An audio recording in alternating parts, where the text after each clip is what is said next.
জন্য নবী বলেছেন বিয়ে করলেও এমন নারীকে বিয়ে করতে যেই নারীর ভেতরে দুইটা গুণ থাকে। এক হলো স্বামীকে অনেক ভালোবাসে, পরকীয়া টরকীয়া জন্মের আশঙ্কা তেমন নাই, আর দ্বিতীয় হলো সে অনেক সন্তান জন্ম দিতে পারে। কেন? নবী বলেন উম্মত বেশি হলে কিয়ামতের দিন আমি গর্ব করব উম্মত নিয়ে। তাহলে যে সমস্ত মুরব্বীরা এখানে আছেন, যদিও মুরব্বী আমার চোখে খুব কম দেখা যাচ্ছে, 10-20 জন আছেন কিনা সন্দেহ, মাশাআল্লাহ সবই যুবক, সবই যুবক। আল্লাহ তাআলা যুবকদেরকে জামানের ওমর হিসেবে কবুল করুন। বাংলাদেশে বহুত মুরব্বী এমন আছে, যদি জিজ্ঞেস করি চাচা অথবা দাদা বাচ্চা কাচ্চা কয়জন, বলে হুজুর আল্লাহর মাল আলহামদুলিল্লাহ 10টা, আল্লাহর মাল আলহামদুলিল্লাহ 12টা, আল্লাহর মাল আলহামদুলিল্লাহ 14টা। এভাবে জবাব দেয় কিন্তু অনেক মুরব্বীরা। ভালো লাগে আমার কাছে। কেন? কারণ নবীর উম্মত বৃদ্ধিতে অবদান রেখেছে। আল্লাহ নবীর গর্ব করবেন যে জিনিস নিয়ে, সেই গর্বে তারও সহযোগিতা, তারও অবদান আছে। কিয়ামতের দিন নবীর এই মহাব্বত দিলে নিয়ত যদি ঠিক থাকে, আল্লাহ তাআলা এই ওসিলায় তো মাফ করে দিতে পারে। আর 10টা বাচ্চার মধ্যে অন্তত 2টা-4টাও যদি নামাজি হয়, 2টা-4টাও যদি দিনদার হয়, 2টা-4টাও যদি ভালো ইমানদার আমলদার হয়, কিয়ামতের দিন যদি বাপের জন্য সুপারিশ করে, কিয়ামতের দিন যদি ওই ওসিলায় আল্লাহ মাফ করে, সমস্যা কি আছে? কেউ মারা গেলে তার আমলের দরজা বন্ধ হয়ে যায়, কিন্তু নবী বলেন 3টা জিনিস জারি থাকে। এর মধ্যে কেউ যদি নেক সন্তান রেখে যায়, যেই নেক সন্তান তার জন্য দোয়া করে, যেমন যারা আলেমের বাবা, যারা হাফেজে কোরআনের বাবা, যারা দিনদারদের বাবা, যারা শহীদের বাবা, যারা মুজাহিদের বাবা, যারা দ্বীনের দায়ীদের বাবা, কতই না সৌভাগ্য তাদের জন্য। তারা দুনিয়া থেকে যাওয়ার 10 বছর 20 বছর পরও তাদের সন্তানরা আল্লাহকে বলে রব্বিরহামহুমা কামা রাব্বায়ানি সগীরা। হে আমার রব, আমার বাবা মাকে আপনি রহম করেন যেভাবে তারা বড় কষ্ট করে ছোটবেলায় আমাকে লালন পালন করেছেন। আর নেক সন্তান না হলে কি হয়? আল্লাহ মাফ করুন, নেক সন্তান না হলে অনেক সময় এমনও হয় বাংলাদেশে সবচাইতে সুদর্শন পুরুষ বলে খ্যাত, লেকিন বাপের জানাজাটাও ঠিকভাবে করতে পারে না। তাহলে কি হবে? এত দুনিয়াদারি দিয়ে সন্তান যদি বাপের এতটুকু উপকার না করতে পারে, একটু জানাজার দোয়া পারে না, একটু হাত তুলে আল্লাহর কাছে বলতে পারে না, কবর জিয়ারতটাও করতে পারে না, নাউযুবিল্লাহি মিন যালিক, আল্লাহ হেফাজত করুন। তাহলে এই গুণগুলো আগের জাতিদের ভেতরে ছিল, আমাদের ভেতরেও আছে, কিন্তু আমাদের সংখ্যা যেহেতু বেশি, তাহলে এই গুণের উপর আগের জাতি আমল করলেও সংখ্যা কম হওয়ার কারণে আমলের পরিমাণ কম, সংখ্যা বেশি হওয়ার কারণে আমাদের আমলের পরিমাণ বেশি। তাহলে পরিমাণ বাড়লে দামও বাড়বে নাকি বাড়বে না?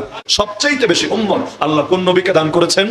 মুহাম্মদুর রাসূলুল্লাহ সাল্লাল্লাহু আলাইহি ওয়াসাল্লাম। এবং নবীও বলেছেন আনা আকতারুন নাসি তাবাআন ইয়াউমাল কিয়ামাহ, কিয়ামতের দিন সবচাইতে বেশি অনুসারী হবে আমার, আমি সবচাইতে বেশি অনুসারীর অধিকারী হব হাসরের ময়দানে। এজন্য নবী একটা পরামর্শ দিয়েছেন, তোমরা উম্মত বাড়ানোর ক্ষেত্রে অবদান রাখার চেষ্টা করবে। আর একজন 1 কেজি আপেল নিয়ে আসলো আর আরেকজন ভ্যানগাড়িতে 50 কেজি আপেল নিয়ে আসলো, দুইটার দাম সমান হবে নাকি হবে না? তাহলে আগের জাতিরও ঈমান ছিল, আমাদেরও আছে। আগের জাতীয় সৎ কাজের আদেশ করতো, অসৎ কাজ থেকে নিষেধ করতো, এগুলো আমাদের ভেতরে আছে। কিন্তু পার্থক্য হলো আমরা যেহেতু সংখ্যাও বেশি, সুতরাং এটার উপর আমাদের আমল হবে বেশি। কিয়ামতের দিন এর ভিত্তিতে অন্য সব উম্মতের চাইতে আমাদের দাম বেড়ে যাবে। ব্যাখ্যাটা মাথায় রেখেন, না হলে এক আয়াত দিয়ে এমন অপব্যাখ্যা করবেন যেটা আবার আরেক আয়াতের কাউন্টারে দাঁড়ায় যাবে। এজন্য কোরআন বুঝতে চাইলে এক আয়াত দেখে লাভ দেওয়া উচিত না। এক আয়াত দেখে লাভ দিলে মাঝে মাঝে কোরআনের অপব্যাখ্যা হতে থাকে। যেমন বিগত দিনে পলাতক নেত্রী সংসদে দাঁড়িয়ে মাঝে মাঝে লাকুম দীনুকুম ওয়ালিয়া দিনটা পাঠ করতেন না খুব গর্বের সাথে। ভাবটা এমন, কোরআন শরীফে আয়াত থাকলে মনে হয় একটাই আছে, লাকুম দীনুকুম ওয়ালিয়া দিন। কি বুঝাতেন? এটা দিয়ে বুঝাতেন যে দেশ ধর্মনিরপেক্ষতা বাদ দিয়ে চলবে, আল্লাহর উপর আস্থা ও বিশ্বাস এটা থাকবে না সংবিধানে, বরং ধর্মনিরপেক্ষতা বাদ এটাই নাকি প্রমাণিত হয় লাকুম দীনুকুম ওয়ালিয়া দিন দিয়ে। নাউযুবিল্লাহ। যেই কোরআন হলো ধর্মের কিতাব, ধর্মগ্রন্থ, ওই ধর্মগ্রন্থ দিয়ে ধর্মের পক্ষে দলিল না দিয়ে, ধর্মগ্রন্থ দিয়ে উল্টা ধর্ম নিরপেক্ষতার পক্ষে দলিল দেওয়ার চেষ্টা চলে। এর চাইতে বড় আফসোসের বিষয় কি হতে পারে? অথচ ধর্মনিরপেক্ষতা মানে কি? এক বাক্যে বোঝেন, ধর্মনিরপেক্ষতা মানে হলো ইসলামকে চিপায় ফেলে রাখা।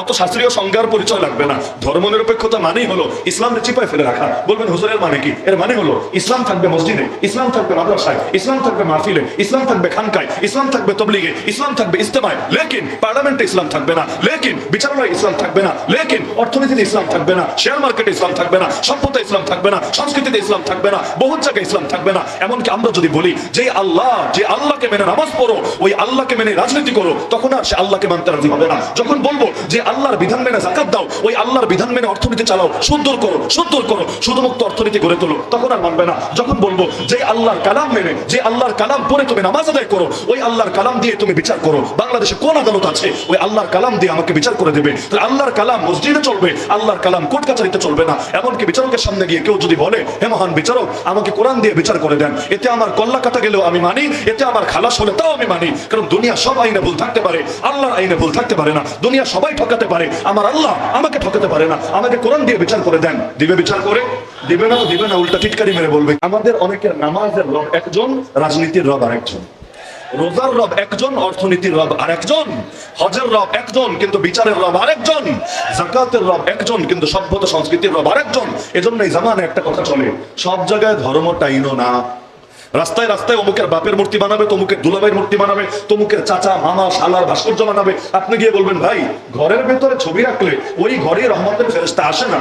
পুরো দেশ যদি ছবির চাইতে বড় যেটা সেই ভাস্কর্য আর মূর্তি দিয়ে ভরে ফেলো, এই দেশের মধ্যেও তো রহমতের ফেরেশতা আসবে না। কোন দিক দিয়ে আসবে? চিটাগাং দিয়ে আসতে গেলে দেখবে ওইখানে অমুকের আব্বার মূর্তি, সিলেট দিয়ে ঢুকতে গেলে দেখবে এখানে অমুকের দুলাভাইয়ের মূর্তি, উত্তরবঙ্গ দিয়ে ঢুকতে গেলে দেখবে এখানে অমুকের শালার মূর্তি। তো ভাই ঢুকবে কোন দিক দিয়া? আর রহমতের ফেরেশতা যদি না ঢোকে এই দেশ তো আল্লাহর গজবের আখড়ায় পরিণত হবে। কিন্তু তখন বলবে না না না না, সব জায়গায় ধর্মকে টেনো না। তো ধর্ম টানবো কোন জায়গায় আর টানবো না কোন জায়গায়? যেই জায়গায় ধর্ম টানবো না ওই জায়গায় কি টানবো রে ভাই? তোর বাপের আদর্শ, তোর চাচার আদর্শ, তোর দলের আদর্শ, কাফের মুশরিকদের আদর্শ? নাউযুবিল্লাহ। মুসলমান সারা জীবন একজনের সামনেই নিজের কপাল নত করে, নিজেকে একজনের গোলাম পরিচয় দিয়ে সার্থকতা অনুভব করে। তিনি কে? লা ইলাহা ইল্লাল্লাহ মানেই হলো এক আল্লাহ ছাড়া দ্বিতীয় কারো আনুগত্য মানি না, এক আল্লাহ ছাড়া দ্বিতীয় কারো বিধান মান্য করতে পারি না। এমনকি আল্লাহু আকবার জন্মের পর যার কানে শুনিয়ে দেওয়া হয়, মরার পরেও যার লাশ সামনে রেখে আল্লাহু আকবার বলে দেওয়া হয়। সে আল্লাহু আকবারের দাবি তো হলো আল্লাহ বড় না খালি, আল্লাহ সবার চাইতে বড়, আমার নেতা নেত্রীর চাইতে বড়, আমার বাপ মায়ের চাইতে বড়, গোটা দুনিয়া সবার চাইতে বড়। তার জন্য সব ছাড়া যায়, কোনো কিছুর জন্য তারে ছাড়া যায় না। তাহলে এতটুকু বেসিক ঈমান যার ভেতরে থাকে না, সে নিজের ঈমানদার পরিচয় দেয় কিভাবে? আমার বুঝে আসে। বৃক্ষ তোমার নাম কি?